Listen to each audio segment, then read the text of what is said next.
you get called in the second round, again, considering your path and the way you're getting out of high school, and then you hit the COVID thing. Like, is that kind of like you kind of already had it, but the aha, like, whoa, no, this is real. Like, oh my, this is happening to me. When I heard, like, okay, your name's kind of out there in the second, third round territory, like that was probably the biggest, like, wow. Like, I had no idea I was even at that point.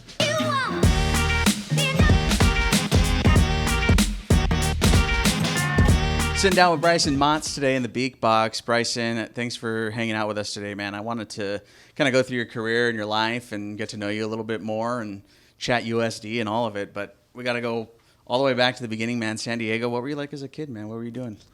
As a little kid, just going to the beach a lot. Normal stuff, playing in the cul-de-sac, lots of just like pick up sports with the neighbors, get the homework done real quick, and get out and start playing. Were you like playing other sports? Like, did you play a bunch of different things? What were you doing? Yeah, when I was a little kid, I played basketball, swam, soccer, and then baseball, of course. But yeah, got a little variety. Parents wanted me to do a little bit of everything and see what stuck for me. Were you like pool swimming or like ocean swimming, or you just pool swimming? Cool. I did a little lifeguard camp as a kid, so I've done a little bit of ocean swimming, but mostly pool. Were you a lifeguard at some No, point? it's called like junior lifeguards. It's like a little kid summer camp, and you do lifeguard things. Yeah. Did you like learn Run like on the CPR beach and all that kind of stuff? Yep. That's cool. Yeah. Like if I keeled over, would you be able to save me at this point? Or I'd hope so. Yeah. Cool. All right. That's always good to have in the back pocket. Need one. What about like hobbies, man? Like outside of being active? I mean, we've had a bunch of people on the show, as you can see. Yeah. But you know, what else are you doing? I feel like everybody's always the sportos, but were you doing anything else? Let's see, what else did I do? I mean, a little bit of video games, not too much. Never really got super into that. Hiking, just like mostly outdoor stuff. Yeah. I mean, obviously where you grew up, it's a hotbed for that, you know, being outside and being active. Like, you're not far from Encinitas, Carlsbad. Like, were you a surfer? Did you ever surf at all? I did. I surfed in high school. I was part of the surf club. Learned then. Took me way too long to get up. Like, it honestly might have taken me 2 months before I stood up for the first time, but it was more just go out there, have fun with my friends, chill in the water. Always good. You ever talk to Nathan Church about that? Because we did a little bit. Yeah, we were roommates right after we got drafted. He was the first guy I met. So yeah, we connected over that. That's like perfect. Yeah, I know he was like a surfer, skater kid too, like in that area. So a little further north than you. But when did baseball kind of get into the picture? When was it starting to kind of take shape as you were playing other sports and stuff and learning what you like? When was baseball starting to get a little more serious? Yeah, I'd say around 10 is when I started playing travel ball. I was all Little League before that. I liked playing other sports. I liked soccer better for a little bit. And then I started getting good at baseball, and that's kind of when it took off. And I'd say around 10 is when it became like my primary sport. Like main focus. I was still doing other things, but like that was the thing I was most passionate about. Was it like pitching already, or was it? I was doing both. I was definitely better on the mound. I mean, I like to say I peaked as a hitter when I was 12, which is way too early. But yeah, I did both. Played outfield, first base. Okay.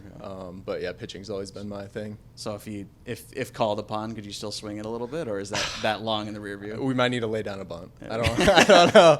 I don't know if anything over 90 is gonna fare well for me. Because you weren't swinging in high school still, right? Or were no, you? I hit my first 2 years, but I was mostly a pitcher, like coming off the bench to hit kind of thing. Sure. But always pitching focused. You went to Westview High there in San Diego, like outside of Poway, right? Yep. What was high school ball like in that area? High school was great. I had a great connection with the coaches there. They ran my travel ball program growing up, so I actually transferred to Westview to be in a little bit of a better baseball situation.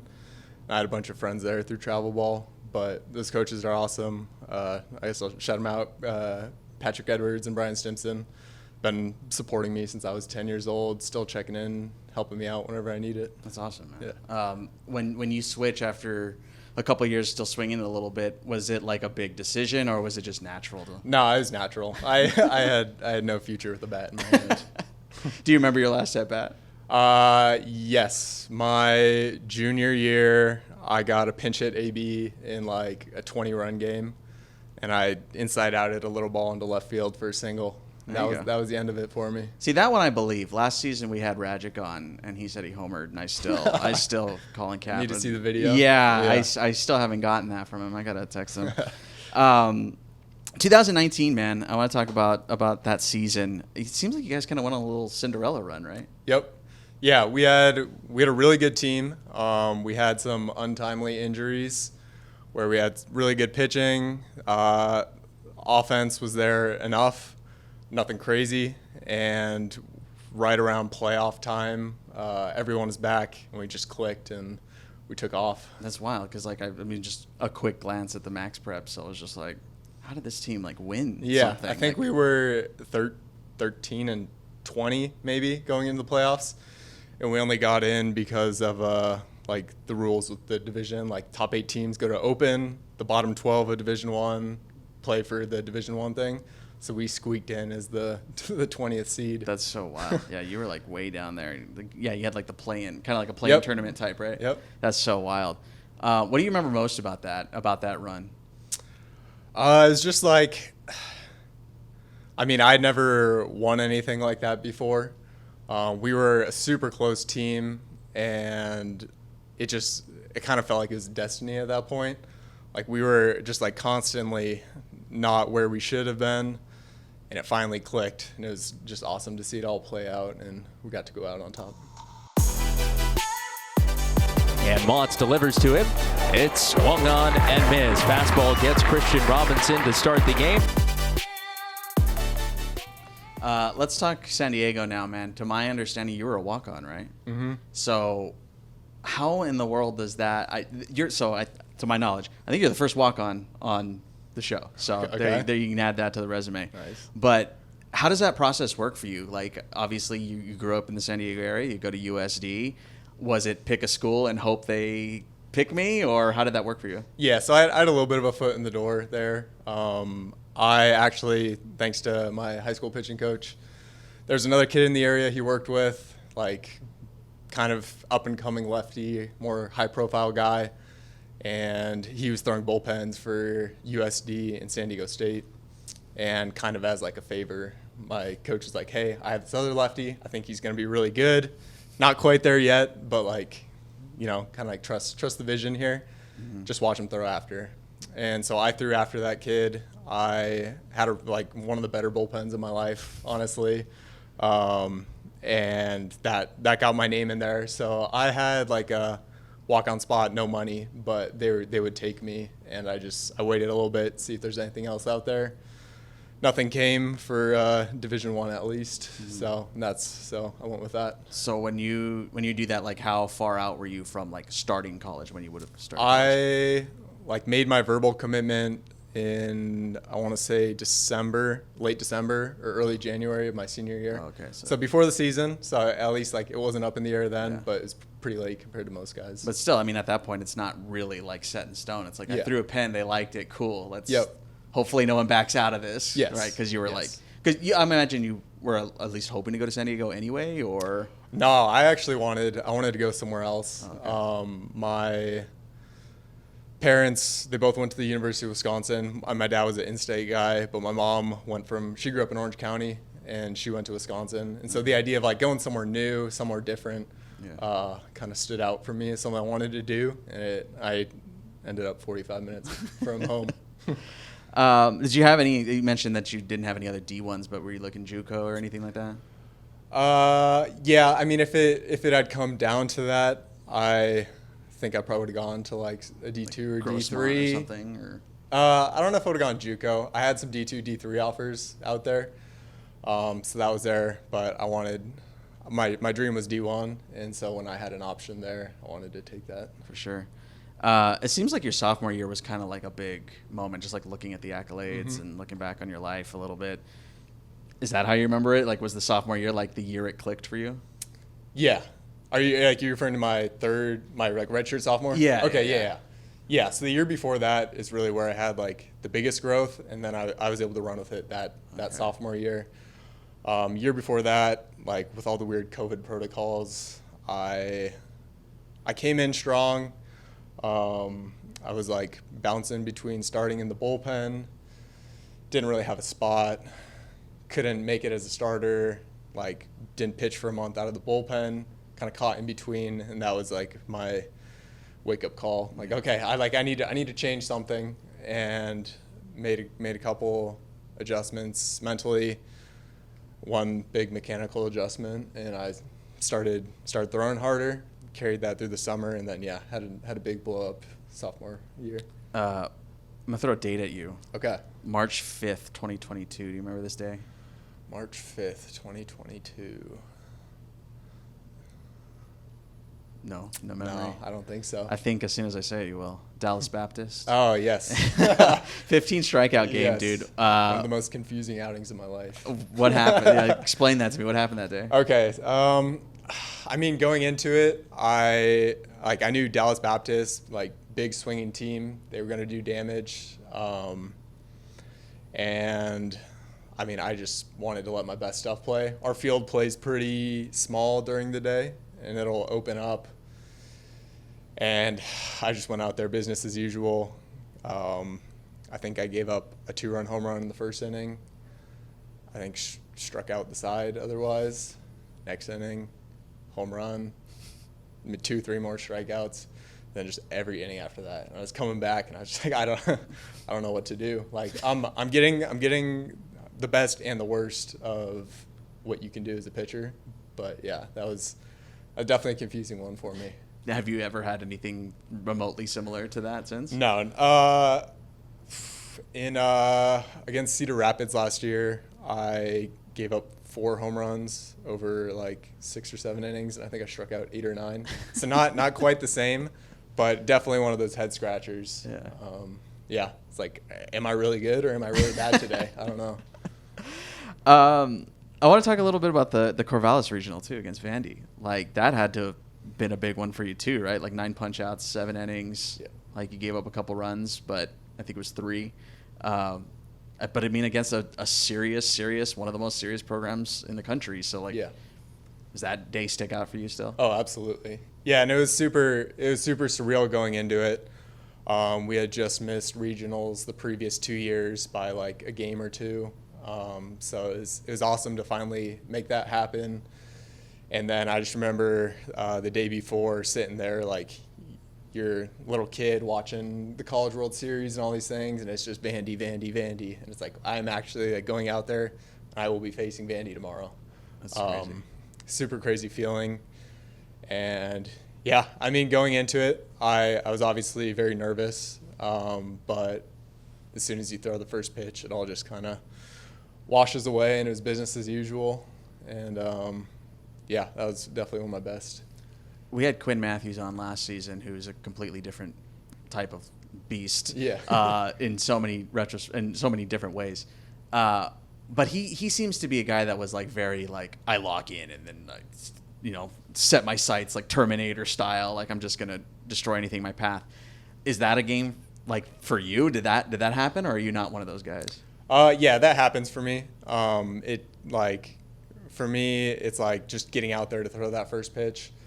Like I'm super focused on the task, but I don't really have that tunnel vision yet. But as soon as that batter steps in the box for the first time, that's when it all really clicks for me. Yeah. When did it feel like pro ball was going to be a thing? Because I mean, considering your path, when does it start becoming actually real?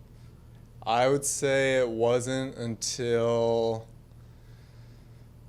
maybe like the end of the summer, heading into that sophomore year.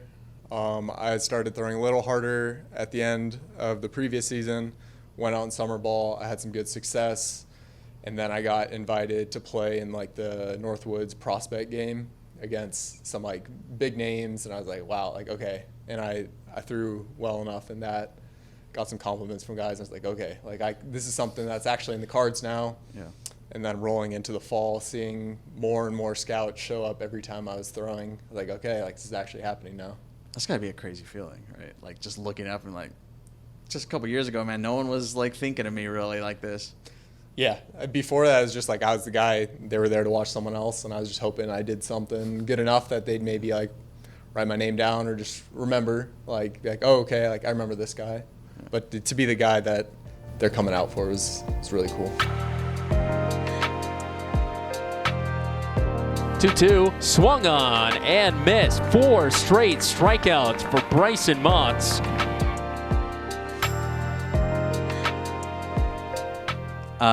Let's go to draft day, man. You get called in the second round, again, considering your path and the way you're getting out of high school, and then you hit the COVID thing. Like, everybody has the COVID stories at this point, especially now that everybody's here. But, like, was that, like, hearing your name or even seeing the rumors of where your name's going to be and all that kind of stuff? Like, was that kind of like you kind of already had it, but the aha, like, whoa, no, this is real. Like, oh, my, this is happening to me. Yeah. A couple days before even, like, going into that, I had no idea where I was going. When it was getting to be that time of talking, like, where's your point where you'd come back to school, whatever, I was pretty set on going at that point. As in going to pro ball, yeah. Okay. And when I heard, like, okay, your name's kind of out there in the second, third round territory, like that was probably the biggest, like, wow. Like, I had no idea I was even at that point. And yeah, that was an awesome day. I was lucky. I got to have a lot of family around, a lot of high school and college friends, and then just sitting there watching. Very, very long day. Sure. As soon as the second round came around, I was like, okay, this is my time. Like, it could come. Everything was moving in slow motion. I'm sure. Yeah, you're just thinking about everything that is and isn't at that point. Yep.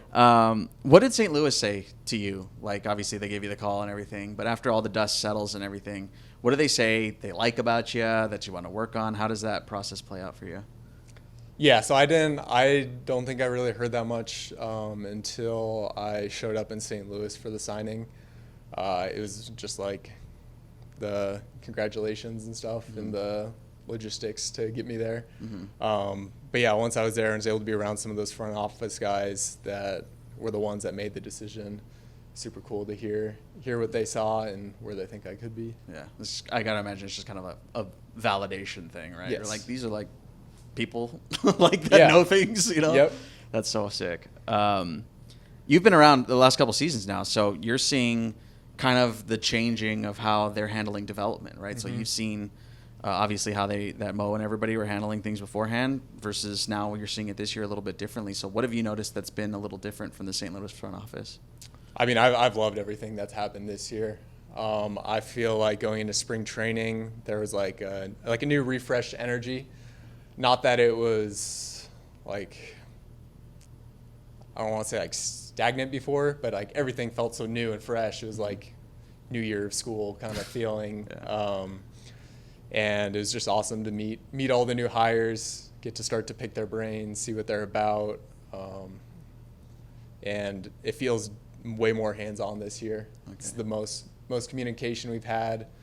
I feel like we've really been able to dive into things that maybe like would have just been said behind doors before, but now it's like you're hearing it and we can now work on it. This is more like transparency with like how everything's being handled. There's no questions of like, how do they feel about this? Yeah. Okay. That's good. Yep. I mean, obviously communication is super important, especially when you're trying to get there, right? Is there anything that they're focusing on specifically like that's different, or is it more just the communication aspect?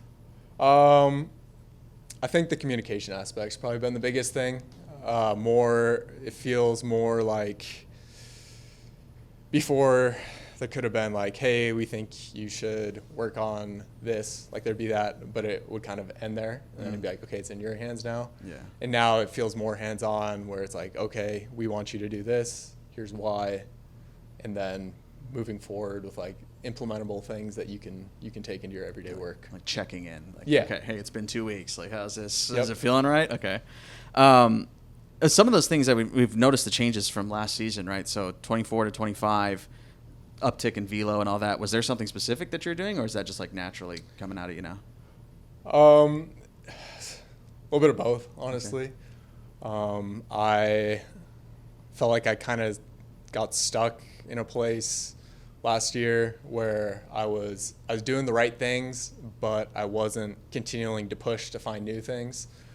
And so I got back into that state of like always looking for the next thing, and that's really helped me find out what works for me. Because before I was doing things that were good, but it wasn't like could be something great out there. Sure. Like that next little step.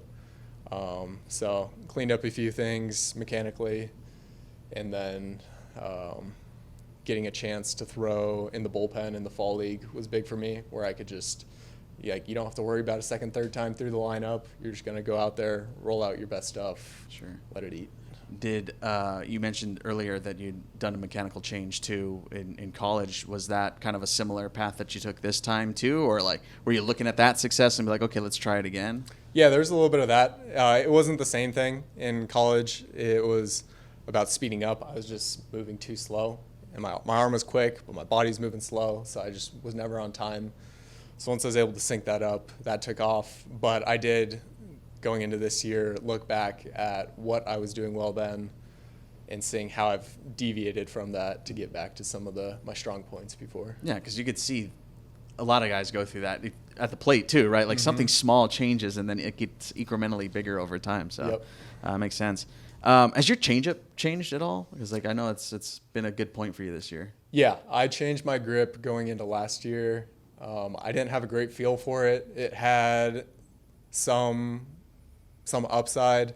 I got rid of before my changeup was just like a bad fastball pretty much. It was slower. It wasn't moving much. But yeah, I was able to kill the velo on it, add some depth to it, and I didn't have a feel for it last year. I'd have times where I could throw it, but it wasn't like something I could rely on every week, and just like growing with that pitch, throwing it more and more and more. Now I feel like I'm in a good place where I can roll it out week in and week out. Yeah, to the cutter too. So how did you end up finding that grip? So I got that grip from Ishan actually. Okay. He was adding a cutter at the end of last year, and I needed to do that too to help with righties. And so I kind of looked online a little bit, see what some other like pro guys are doing, and I just asked him. You mind and if we yeah. See what it looks like?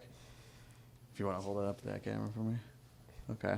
Yeah, just like off the two seam, getting up on the side, and then just being able to throw through it, not trying to do too much with it, because then like you wrap around and it'll just spin for me. Yeah.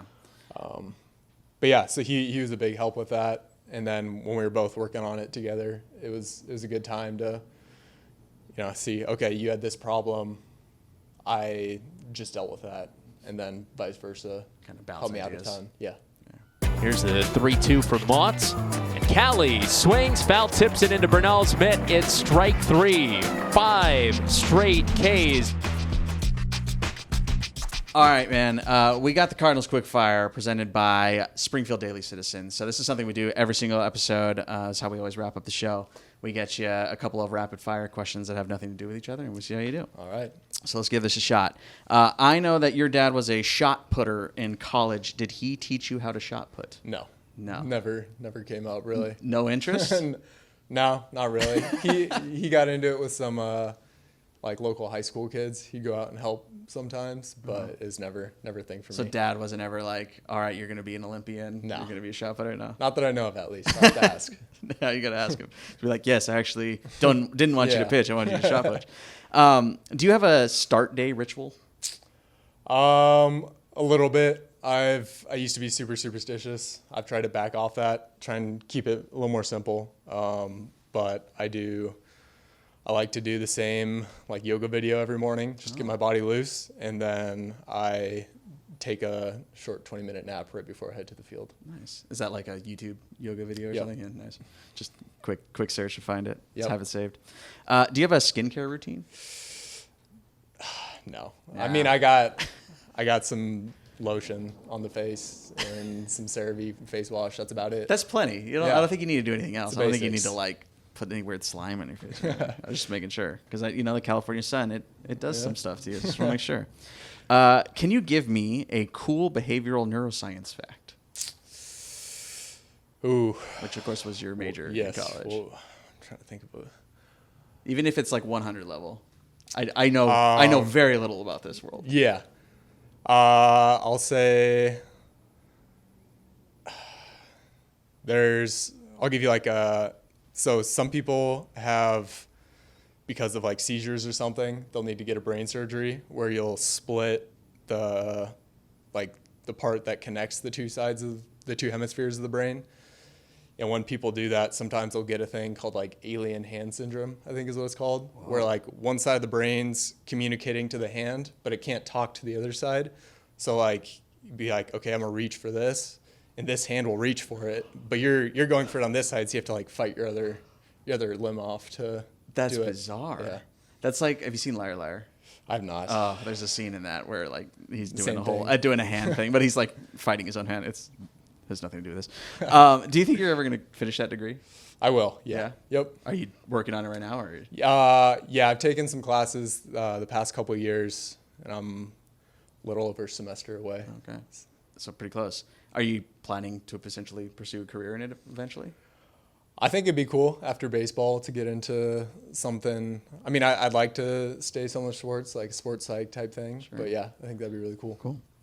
Do you have a favorite ride at the Del Mar Fair? Ooh.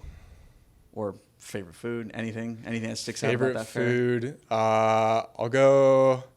I had barbecue rattlesnake one year at the Del Mar Fair. That was pretty cool. Okay. Always stop by a place called Charlie's Chicken. They got the most random foods, like, get some deep fried Oreos, or like they had deep fried Kool-Aid one year. Oh. Interesting. Yeah. Is there a TV show that you watch you think people would be surprised that you watch? Surprised by. Or maybe just I don't know. I mean, it's kind of basically like The Office is always one of my go-to. Office, Parks and Rec.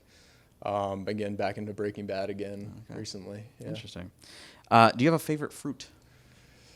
Raspberries. I crush cartons of raspberries all day. Crush cartons of raspberries. Are you a movie guy?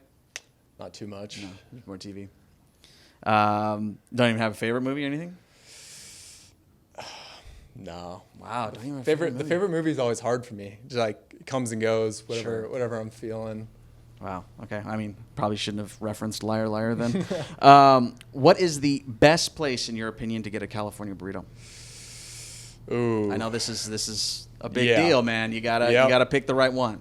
Wow. There's a lot of great options. I'm gonna go. Just because it's a little nostalgic for me, Roberto's in Torrey Pines. Yep. Right by the water, great view. I Can't go wrong. I didn't know if you're gonna go Cotija, Cotijan, or Roberto's. Yeah. Yeah. I know that's the debate. They're up there. They're all up there. What size hat are you? 7 1/8. 7 8. A Yeah. little on the smaller side. Yeah. Even with all the flow. Yeah. All right. You never know. All right, and this is how we always wrap up the Quickfire, man. Okay. Every guy has answered this question except for one, the very first episode. So that was Jimmy Crooks, didn't answer this, but you'll fall on the good line.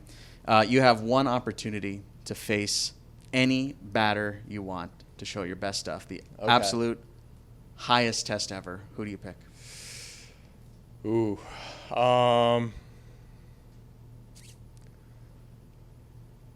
I think I'm going to give you a lefty and a righty here. Sure. Lefty, I'm going Barry Bonds. I feel like that's just like he's the epitome of like he's like the ultimate challenge. Righty, I'm going to go Mike Trout. I was a huge Angels fan growing up. So Wow, even in San Diego. Yeah. Huh? Wow, you're going north. Yeah, I mean, you still could face Trout. That's very possible. Yep. I don't think Barry's coming out of retirement. No. But you're the second guy to say Barry. Really? Tink said Barry last year. That was the ultimate. That was right on left, obviously. But, yeah, that was attack plans for either of those guys. I know Trout's been struggling upstairs a little bit the last couple of years. So do that.